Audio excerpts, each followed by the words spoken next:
Bangladesh federal সাংবাদিক union BFUJ Chittagong বিভাগের প্রীতি সম্মেলন অনুষ্ঠিত হয়েছে। গতরাতে চট্টগ্রাম প্রেস ক্লাবে আয়োজিত সম্মেলনে প্রধান অতিথি ছিলেন পররাষ্ট্রমন্ত্রী ডক্টর হাসান মাহমুদ।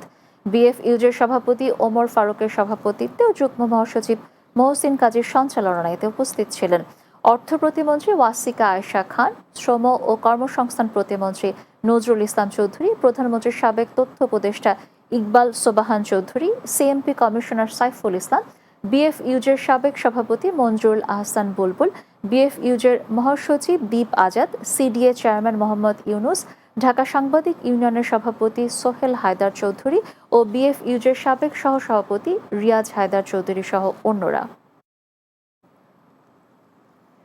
চট্টগ্রামের সিনিয়র জেলা ও দায়রা জজ ডক্টর আজিজ আহমেদ ভূঁইয়াকে সম্প্রতি সুপ্রিম কোর্টের নতুন রেজিস্ট্রার জেনারেল হিসেবে নিয়োগ দেয় বিদায় সংবর্ধনা অনুষ্ঠিত হয়েছে।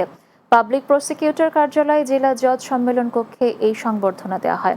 Public prosecutor advocate Sheikh Iftekhar Saimul চৌধুরীর সভাপতিত্বে অনুষ্ঠিত বিদায় সংবর্ধনায় চিফ জুডিশিয়াল ম্যাজিস্ট্রেট কাজী শহীদুল ইসলাম সহ চট্টগ্রামের দায়িত্বরত বিচারকগণ, আইনজীবী বৃন্দ উপস্থিত ছিলেন।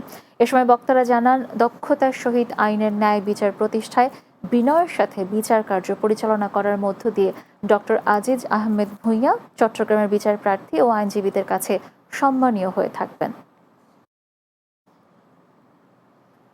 ক্যাম্পাসে অভিযান চালিয়ে গাঁজা সহ প্রায় ৩০ জনকে আটক করেছে চট্টগ্রাম বিশ্ববিদ্যালয়ের চবি প্রক্টরিয়াল বডি। এ সময় বহিরাগতদের মধ্যে একজন ঢাকা বিশ্ববিদ্যালয়ের ঢাবি শিক্ষার্থীও আটক হন। পাশাপাশি বহিরাগতদের মোটরসাইকেলের চাবি ও আইডি কার্ড জব্দ করা হয়েছে। দিনব্যাপী অভিযান পরিচালনার বিষয়টি নিশ্চিত করে বিশ্ববিদ্যালয়ের সহকারী প্রক্টর ডক্টর লিটন মিত্র বলেন, বিশ্ববিদ্যালয়ের শৃঙ্খলা রক্ষার্থে নিয়মিত এ ধরনের অভিযান পরিচালনা করা হয়। গোপন তথ্যের ভিত্তিতে বিশ্ববিদ্যালয়ের বিভিন্ন জায়গা থেকে মাদক সেবনকারী প্রায় ৮ থেকে ১০টা গ্রুপকে হাতে নাতে ধরতে সক্ষম হই। শেষ করব দিনের বাংলা, তবে যাওয়ার আগে সংবাদ শিরোনামগুলো জানিয়ে দিচ্ছি আরও একবার।